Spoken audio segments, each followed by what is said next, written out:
इसमें मैंने बाबूजी के जो विविध पहलू हैं, जो बहुत से अज्ञात पक्ष हैं, उस संदर्भों में भी मैंने चर्चा की है। पूना पैक्ट के बारे में भी मैंने चर्चा की है।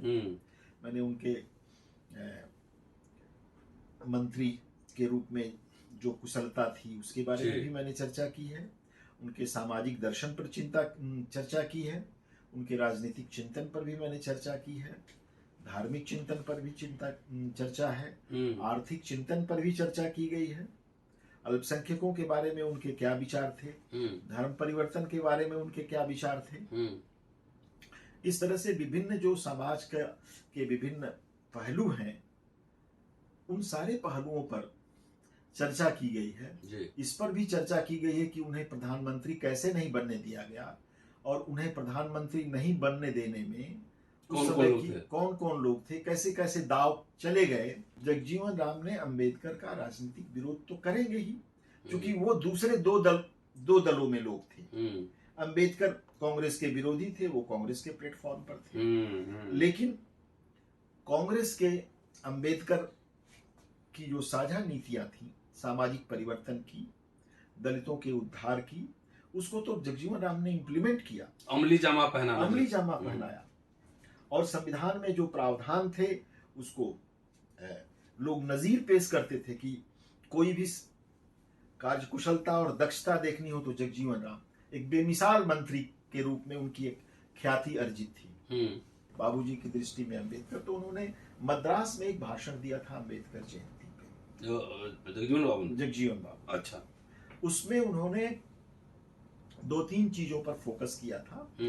पहला चीज तो था कि रिजर्वेशन इन प्रमोशन का, कि उन्होंने एग्जीक्यूटिव ऑर्डर से संविधान का पार्ट नहीं था, लेकिन जब नौकरियों में मिला और जब पदोन्नतियों में लोगों को किसी प्रकार से नहीं बढ़ने दिया जाने लगा, तो उन्होंने कहा कि पदोन्नतियों में भी नियुक्तियों जितना रिजर्वेशन का परसेंटेज रहेगा। बड़ी बात थी, एक बड़ी बात थी। और एग्जीक्यूटिव ऑर्डर से हुआ 57 जी। उसके बाद विभिन्न राज्य सरकारों में भी पदोन्नतियों में आरक्षण लागू किया गया, लेकिन इस पक्ष को कोई नहीं जानता। उसमें उन्होंने अपनी बात को रखी है। जब कांग्रेस हारी और जनता पार्टी विजयी हुई जी, लोकतंत्र बचाओ के नाम पर लोग आए, लेकिन वहीं लोकतंत्र की हत्या की गई। अच्छा। लोकतंत्र की हत्या ये की गई कि पार्टी के नेता का चुनाव नहीं हुआ। जयप्रकाश नारायण और आचार्य कृपलानी, ये दोनों मिलके, उसमें चरण सिंह और राजनारायण की भी भूमिका थी, अस्पताल में भर्ती हो गए। उन लोगों ने कहा कि हम इनके नेतृत्व में, कोई चिट्ठी उन लोगों ने भेजी थी कि इमरजेंसी में तो सरकार में ही रहे वो, तो हम नहीं इनके काम करेंगे, या जो भी मतलब इस तरह का षड्यंत्र रचा गया। कौन थे षड्यंत्र रचना? अब षड्यंत्र में तो चरण सिंह ही मुख्य और मुरारजी थे, यही दोनों लोग थे।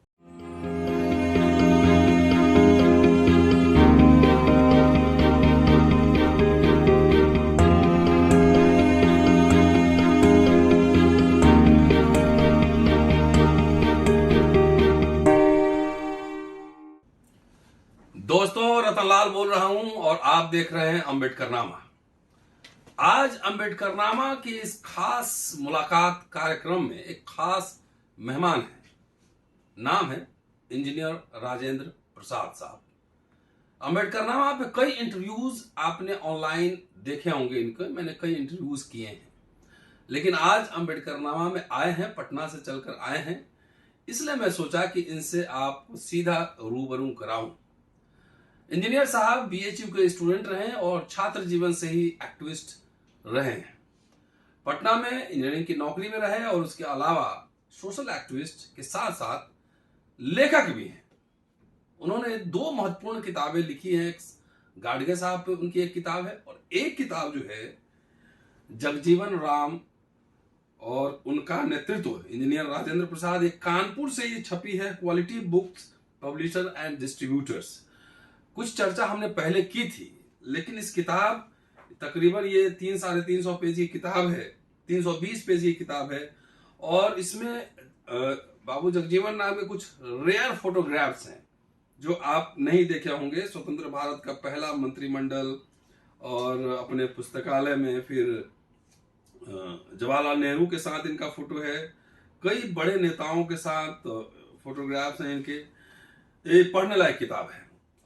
तो इस किताब में क्या है, कम से कम अगले आधे घंटे में विस्तार से चर्चा करूंगा और आपको सुनना चाहिए और इसको शेयर और सब्सक्राइब करते रहना चाहिए, सुनना चाहिए बच्चों के साथ बैठकर। स्वागत है इंजीनियर साहब अम्बेडकरनामा में। धन्यवाद लाल साहब, आपने एक महत्वपूर्ण विषय पर मुझे आमंत्रित किया, इसके लिए मैं आपका बहुत बहुत धन्यवाद करता हूं। जी, ये किताब, आप तो इंजीनियर हैं बाय प्रोफेशन, और इस किताब का जो है 7वां एडिशन निकल गया जुलाई 2022 में जी, 7वां और पहला एडिशन 2015 में प्रकाशित हुआ था। ये बताएं कि ये किताब लिखने की योजना कैसे बनी? देखिए लाल साहब, मैं मूलतः सासाराम संसदीय निर्वाचन क्षेत्र का निवासी हूं जी। बचपन से ही जब मैं स्कूल का विद्यार्थी था तब से मैं बाबूजी को सुनता आ रहा था। अच्छा। जब भी वो आते थे तो गांव के लोग उस समय उमड़ के जाते थे सुनने के लिए, सभी जातियों के लोग जाते थे कि भाई जगजीवन राम आ रहे हैं, बाबूजी उनको लोग बोलते थे, सुनने जा रहे हैं। तो कभी कभी मैं भी सुनने चला आता था जी।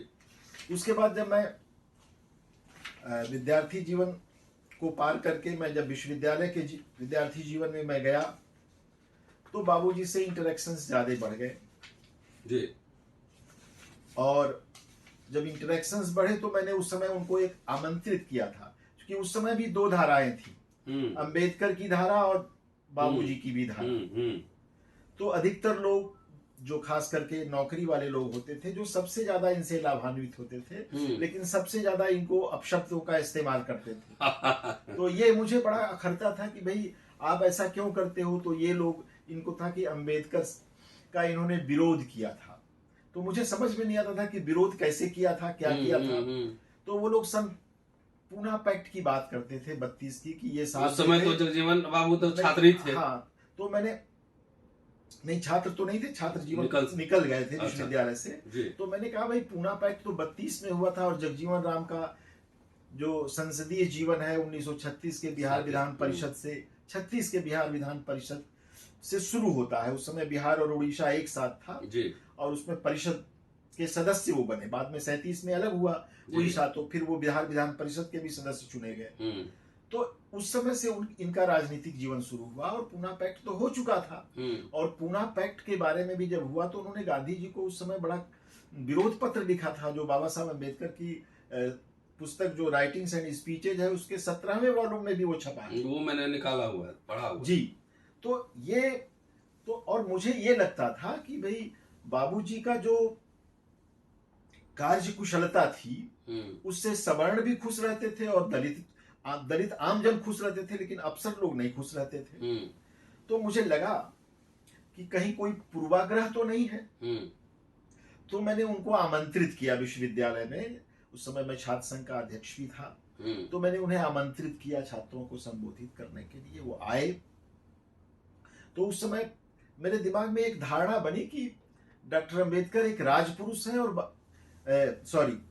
डॉक्टर अंबेडकर एक युग पुरुष है और बाबूजी राजपुरुष हैं। और उन्होंने एक भाषण दिया, छात्रों को जो संबोधित किया, तो उन्होंने बड़े मार्के की बात कही कि अंबेडकर 1956 में मर गए, सिद्धांत रूप में रिजर्वेशन का प्रावधान संविधान में रखा गया, लेकिन उसको अमल में लाने का काम मैं नहीं किया। बैकवर्ड क्लास के लिए भी रिजर्वेशन का प्रावधान संविधान में है, लेकिन वह आज तक अमल में नहीं आया। और जब अमल में लाया तो मैं अफसरों से समझा कि कुछ समाज का काम होगा, लेकिन ये इतने बड़े अफसर हो गए हैं कि हमारे विद्यार्थी भी उन तक नहीं पहुंच पाते।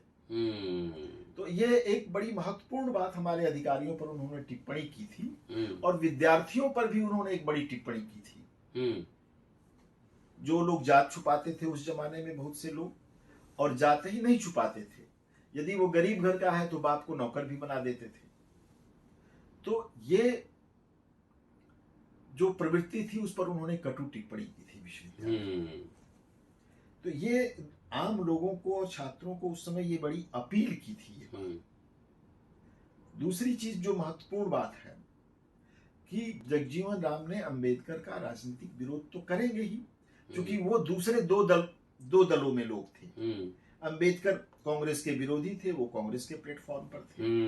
लेकिन कांग्रेस के अंबेडकर की जो साझा नीतियां थी, सामाजिक परिवर्तन की, दलितों के उद्धार की, उसको तो जगजीवन राम ने इम्प्लीमेंट किया, अमली जामा पहनाया। और संविधान में जो प्रावधान थे उसको लोग नजीर पेश करते थे कि कोई भी कार्यकुशलता और दक्षता देखनी हो तो जगजीवन राम, एक बेमिसाल मंत्री के रूप में उनकी एक ख्याति अर्जित थी। तो ये चीजें मुझे आकर्षित की, और आकर्षित जब की तो एक अवसर आया। बिहार के 100 वर्ष पर इंडिया इंटरनेशनल में एक सेमिनार हो रहा था राजेंद्र भवन ट्रस्ट की ओर से जी। तो उसमें डॉक्टर राजेंद्र प्रसाद जो प्रथम राष्ट्रपति थे, उनके समकालीन जो 15 स्वतंत्रता सेनानी प्रमुख थे, उसमें जगजीवन राम भी एक थे। तो उस पर मुझे बोलने के लिए, उन पर भाषण देने के लिए, पेपर प्रेजेंट करने के लिए मुझे आमंत्रित किया गया जी।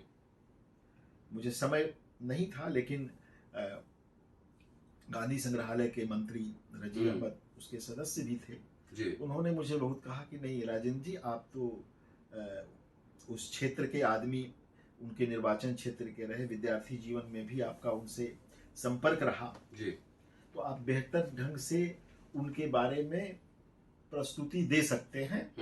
इसलिए ये कोई समस्या नहीं है कि आप विश्वविद्यालय के प्रोफेसर नहीं हैं या कोई विशेषज्ञ नहीं है।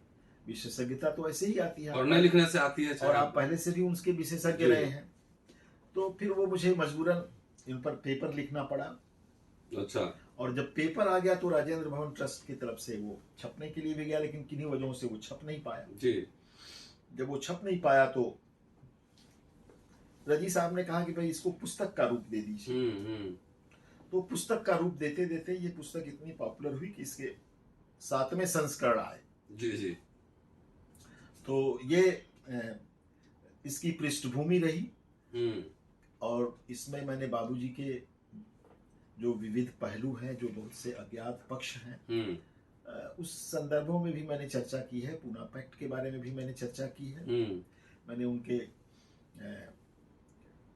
मंत्री के रूप में जो कुशलता थी उसके बारे में भी मैंने चर्चा की है। उनके सामाजिक दर्शन पर चर्चा की है। उनके राजनीतिक चिंतन पर भी मैंने चर्चा की है। धार्मिक चिंतन पर भी चर्चा है। आर्थिक चिंतन पर भी चर्चा की गई है। अल्पसंख्यकों के बारे में उनके क्या विचार थे, धर्म परिवर्तन के बारे में उनके क्या विचार थे। इस तरह से विभिन्न जो समाज के विभिन्न पहलू हैं, उन सारे पहलुओं पर चर्चा की गई है। इस पर भी चर्चा की गई है कि उन्हें प्रधानमंत्री कैसे नहीं बनने दिया गया, और उन्हें प्रधानमंत्री नहीं बनने देने में उस समय की कौन कौन लोग थे, कैसे कैसे दाव चले गए, जिसमें राष्ट्रपति से लेके जनता पार्टी के तत्कालीन अध्यक्ष चंद्रशेखर, आता हूं उस पे राजेंद्र जी। इसमें तकरीबन आपने 22 चैप्टर्स दिए हैं जी।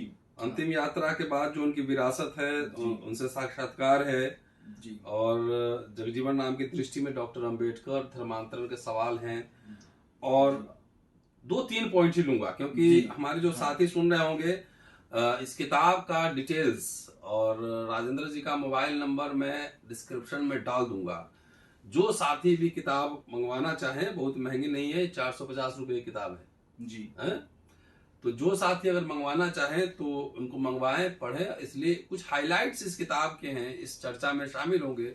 बाकी मैं विस्तार से मैं भी इसको पढ़ूंगा, और आप भी अगर पढ़ना चाहें तो जरूर आप उसको मंगवाइएगा। इसमें एक आपने लिखा है कि जगजीवन राम की दृष्टि में डॉक्टर अंबेडकर जी, और मैं चंद्रभान प्रसाद का लगातार इंटरव्यू कर रहा हूँ, शायद आपने सुना भी होगा। हाँ, एक आध मैंने सुना। तो उन्होंने कहा कि अमली जामा तो जगजीवन बाबू ने पहनाया, और जितने रेलवेज में चाहे टेलीग्राफ डिपार्टमेंट में उन्होंने खेल के भर दिया दूर संचार में दलितों को, क्लास 4 क्लास 3। और उन्हीं के बच्चे जब बड़े हुए, थोड़ा बाबू बने, तो उसी आरक्षण से जो पले बढ़े, वो सबसे पहले नारा लगा रहे थे कि जगजीवन राम गद्दार था जी, है ना, जिसके तोंद थोड़े निकल गए थे, मोटे हो गए थे जी, शर्ट थोड़े बढ़िया हो गए थे जी। तो उसी आरक्षण का लाभ लेके, और सबसे पहले जगजीवन राम गद्दार था। लिखिए। तो आपने जो एक चैप्टर लिखा है कि समाज बगैर अंबेडकर को पढ़े हुए, जी बगैर जगजीवन राम को पढ़े हुए वो अंबेडकर बनाम जगजीवन राम देखता है, जबकि इतिहास के छात्र होने के नाते मैं कंटिन्यूटी में देखता हूँ, एक्सटेंशन। नहीं, दोनों के दो पार्ट हैं। मैंने कहा ना कि वो एक युग पुरुष हैं, दूसरे राजपुरुष। हाँ, तो इसीलिए इसमें जगजीवन राम साहब के विचार अंबेडकर के बारे में क्या थे, ये हमारे दोस्तों को जानना जरूरी है। देखिए, वो तो मैं बताऊंगा, उसके पहले मैं ये कहना चाहूंगा जी कि जिनकी पीढ़ियां नौकरी पाई और वही बोलते हैं, तो जिस तरह से अनपढ़ बाप किसी को पढ़ा देता था और बाप को नौकर बना देता था, तो वही मानसिकता वाले ही लोग नौकरी पाए, जिनकी तोंद कुछ निकली, तो वही वैसे कमेंट्स करते थे। अन्यथा उस समय भी कुछ जो सेंसिटिव अधिकारी थे वो उनके कार्यों की सराहना करते थे जी। ऐसा नहीं था, पर एक जनरलिटी जो पढ़े लिखे लोगों की, जो नौकरी वालों की थी, तो वो उसी मानसिकता से, जो बाप को नौकर बनाने वाली मानसिकता थी, जात को छुपाने वाली मानसिकता जी थी, जी, तो उस हीन मानसिकता वाले ही लोग सवर्णों को खुश करने के लिए कुछ 2-4 समोसा मिल जाएगा, हाँ 2-4 समोसा कहीं मिल जाए, तो वैसे ही लोग थे जो इस तरह की टिप्पणियां करते थे जी। मेरे समझ से तो यही बात आती है। हाँ, अब आगे अंबेडकर की दृष्टि में जो आपने कहा, हाँ, बाबूजी की दृष्टि में अंबेडकर, तो उन्होंने मद्रास में एक भाषण दिया था अंबेडकर जयंती पे, जगजीवन बाबू। अच्छा। उसमें उन्होंने 2-3 चीजों पर फोकस किया था।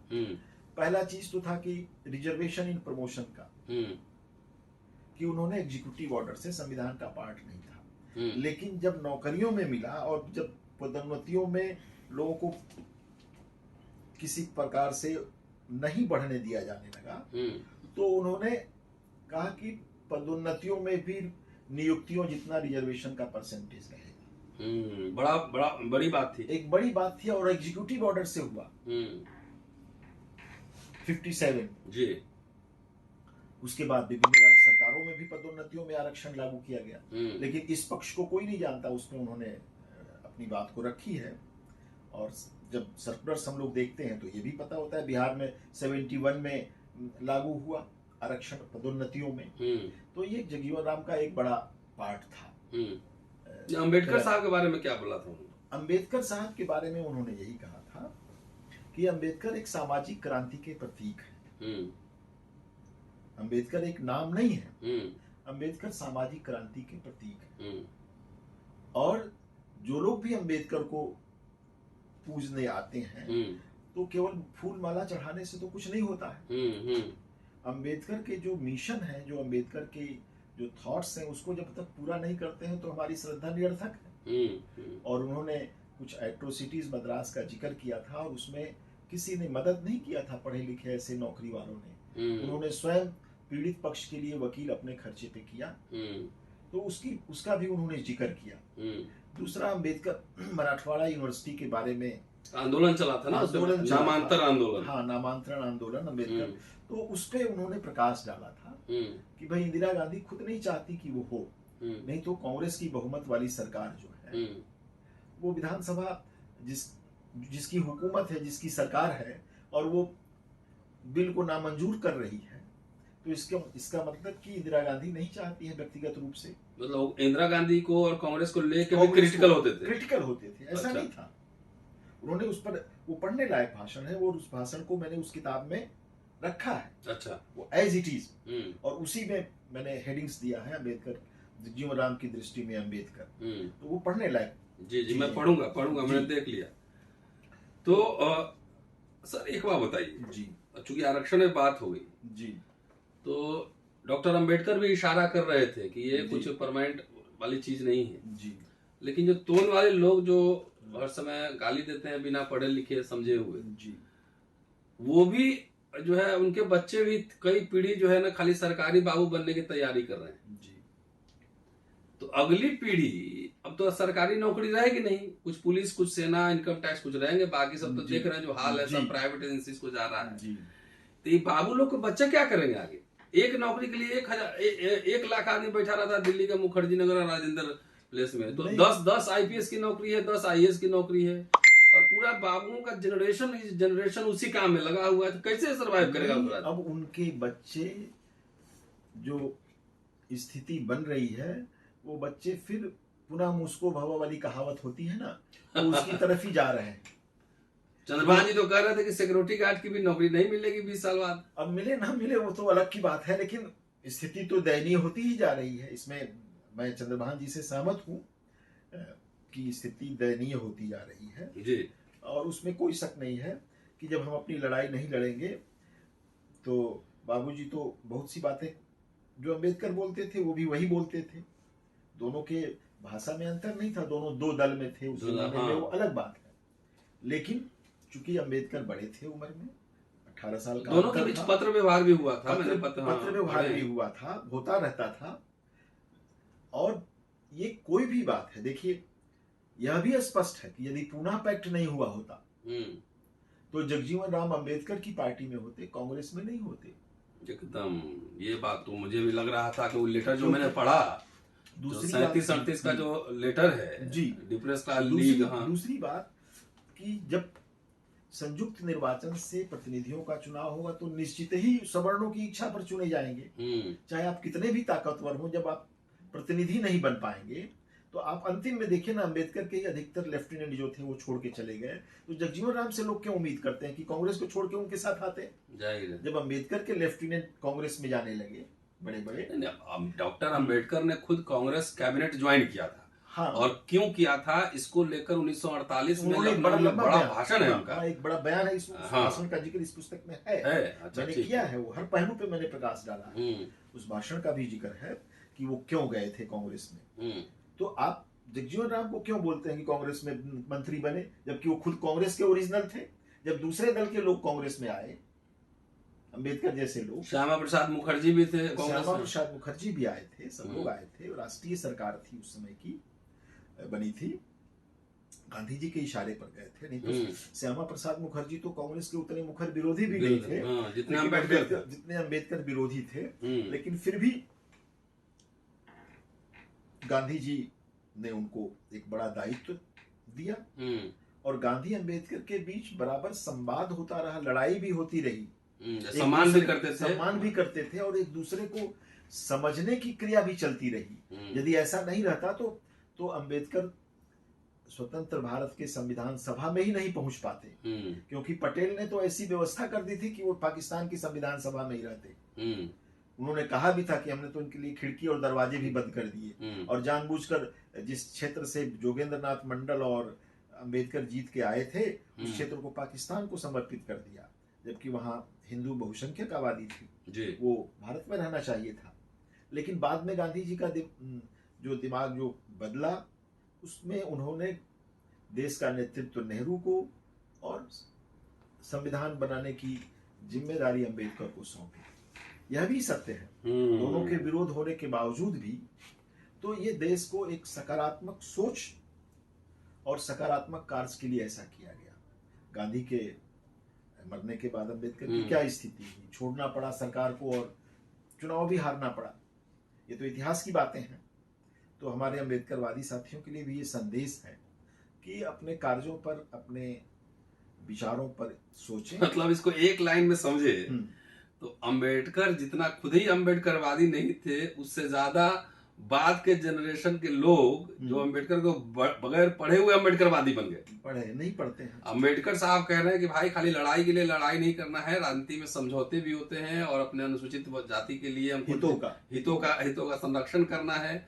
अगर मैं कांग्रेस में नहीं होता तो बार्गेन नहीं कर पाता, उनके लिए प्रोटेक्शन नहीं दे पाता, ये सारी बातें करें। बहरहाल आजकल धर्म परिवर्तन बहुत चर्चा में, और 22 प्रतिज्ञा का आपने मामला देखा ही होगा जी। कुछ बीच में मैं भी बोल रहा हूँ जाके जहां तहां। नहीं, देखिए धर्म परिवर्तन, उसमें जगजीवन बाबू क्या विचार थे धर्म को लेकर? जगजीवन बाबू का विचार धर्म परिवर्तन पर उस समय तो तत्काल रूप से तो उन्होंने उनका विरोध किया था कि चूंकि उस समय आज जैसी स्थिति नहीं थी ना, उस समय तो हिंदू सुधारक भी लोग थे। तो जगजीवन राम को एक बड़ी आशा थी कि समाज सुधर जाएगा। लेकिन बाद में उनके विचारों में परिवर्तन भी कुछ आया कि समाज जब बदलता नहीं है तो झटके देने की जरूरत होती है। और मीनाक्षीपुरम की चर्चा आपने सुनी होगी 80 के दशक में, इस्लाम धर्म में बहुत से लोगों ने परिवर्तित किया था। गांव के गांव तालाब में पानी नहीं पीने दिया जाता था, तो उसके पीछे बहुत से लोगों ने चर्चा किया था कि जगजीवन राम की सह पर ही ये सब काम हुआ था। और देश भर के कुछ कुछ जगहों में लोगों ने जो इस्लाम स्वीकार किया उसमें जगजीवन राम के समर्थक लोग भी थे। तो जगजीवन राम धर्म परिवर्तन के मामले में समस्या का हल तो नहीं मानते थे, लेकिन मानते थे कि समाज को में हलचल पैदा करने के लिए, समाज में सकारात्मक सोच को डेवलप करने के लिए एक जरूरी चीज है धर्म परिवर्तन। वैसे भी जगजीवन राम कोई संत समाज सुधारक नहीं थे ना, he was politician, professional politicians थे। तो उनका इस संदर्भ में यही बात था। और जहां तक बात तो कहते भी थे कि भाई इस देश की आधी से ज्यादा आबादी अछूतों की आबादी है। बोलते थे कि हम लोग तो अछूत है ही हैं, लेकिन जितने गैर हिंदू हैं उनको जो ये ब्राह्मणवादी लोग क्या बोलते हैं, मलेच्छ, तो मुसलमान भी मलेच्छ है, अछूत तो है ही है। अछूत और मुसलमान, ईसाई, ये सारे लोग, ये तो अछूतों का देश है एक तरह से।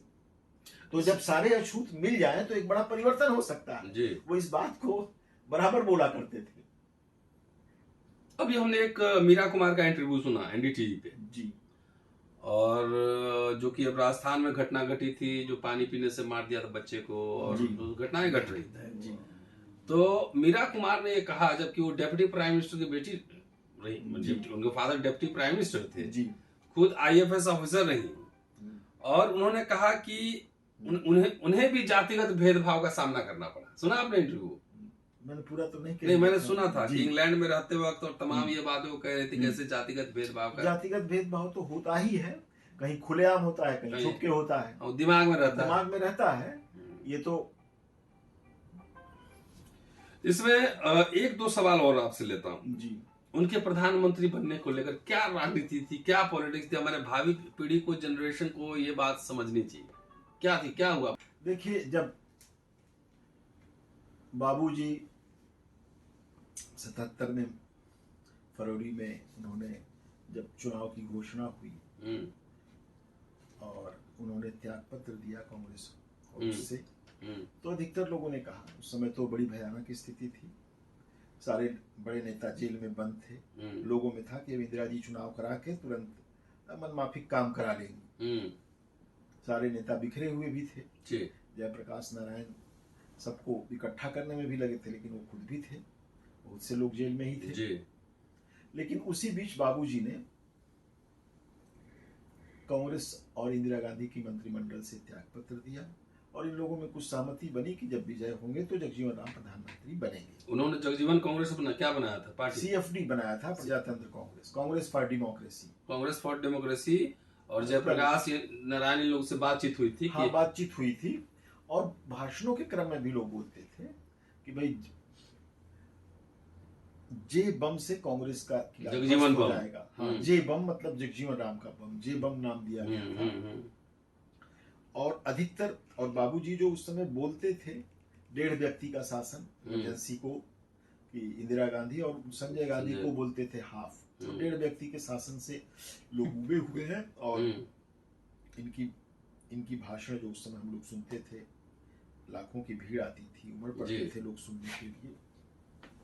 और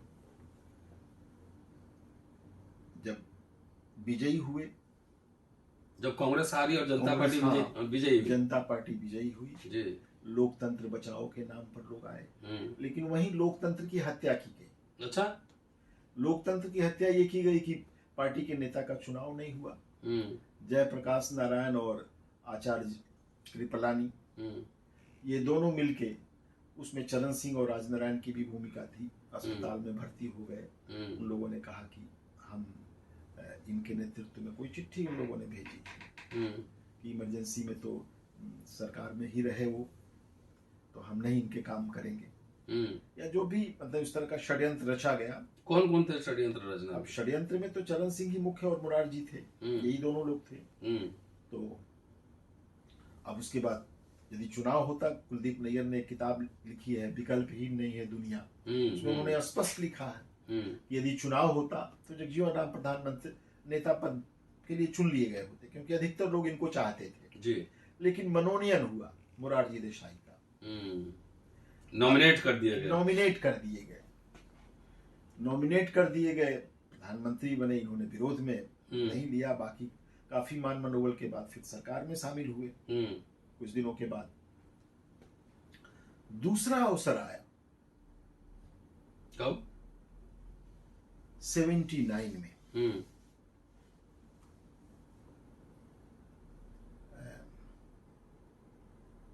जब अर्स कांग्रेस थी, कांग्रेस का भी बाद में डिवीजन हो गया था। वाई.बी. चौहान उसके नेता थे, कांग्रेस यू। तो उन्होंने अविश्वास प्रस्ताव पेश किया मोरारजी सरकार के खिलाफ। तो मोरारजी ने अविश्वास प्रस्ताव का सामना करने के पहले ही त्याग पत्र दे दिया। जी। त्याग पत्र दे दिया, लेकिन क्या किया, और चरण सिंह भी अपना एक मेमोरेंडम दिए। हालांकि राष्ट्रपति ने उनसे पूछा, कांग्रेस के अर्थ से, वाई.बी. चौहान से, तो उन्होंने कहा कि नहीं, मैं समर्थन नहीं जुटा सकता हूं। तो उन्होंने चरण सिंह को भी कहा, लेकिन चरण सिंह से भी कहा कि जो लोग दावा कर रहे थे। उसी बीच मोरारजी ने इस्तीफा दे दिया था, लेकिन जगजीवन राम को रोकने के लिए उन्होंने दोबारा एक पत्र दिया कि मैं सबसे बड़े दल का नेता हूं, इसलिए मुझे पुनः बुलाया जाए। तो ये कितनी त्रासदी कि एक आदमी संसद, लोकसभा को अविश्वास प्रस्ताव पर इस्तीफा देता है और फिर कहता है कि नहीं, मुझे फिर शपथ दिलाई जाए। तो ये नैतिकता और बेईमानी और आपराधिक षड्यंत्र। तो राष्ट्रपति ने कहा कि भाई आप लोग दीजिए। तो जगजीवन राम ने विरोध किया उस समय, ये कैसे हो सकता है। तो उस समय चंद्रशेखर का बयान है कि जब जगजीवन राम नेता बन सकते हैं तो मैं क्यों नहीं नेता बन सकता हूं। तो इसके बाद जगजीवन राम ने कदम पीछे खींच लिए। इसके बाद जब मोरारजी से और चरण सिंह से, दोनों से लिस्ट राष्ट्रपति ने मांगा, रेड्डी ने, तो मोरारजी ने उसमें बहुत से ऐसे लोगों का फर्जी दस्तखत करके कि हमारा ये इतना बहुमत है, दोबारा पेश किया। जब जांच हुई तो इसमें फर्जी पाए गए। कोई एक्शन हुआ अध्यक्ष की ओर से? कुछ नहीं, ये आपराधिक षड्यंत्र था ना राष्ट्रपति की तरफ से, तो कोई एक्शन नहीं हुआ। मतलब आप कह रहे हैं कि आपराधिक षड्यंत्र की वजह से जगजीवन राम प्रधानमंत्री न बन पाए? नहीं, तो और भी बातें बताएंगे। तो ये तो मतलब ये दो लोगों का षड्यंत्र रहा ना। अभी तो पार्टी का रहा, ये रहा। इसके बाद जब स्क्रूटनिंग हुई तो मोरारजी का जब दोबारा क्लेम किए थे, तब की मैं बात कर रहा हूं। दोबारा क्लेम किए थे कि मुझे बुलाया जाए, तो फर्जी नाम देके तो चरण सिंह को मुख्यमंत्री, प्रधानमंत्री पद की शपथ दिलाई गई। जब प्रधानमंत्री के शपथ चरण सिंह ले लिए, इनकी खूब बेइज्जती हो गई चंद्रशेखर और मोरारजी की। तब मोरारजी ने नेता पद से त्याग पत्र दिया। और लोग गुस्से में थे, जगजीवन राम काफी, लेकिन नेता इनको बनाया गया। जब नेता बनाया गया और चरण सिंह भी बहुमत नहीं साबित किए, इस्तीफा दे दिए, इंदिरा जी ने समर्थन वापस ले लिया, तो जगजीवन राम ने अपना क्लेम किया राष्ट्रपति के पास।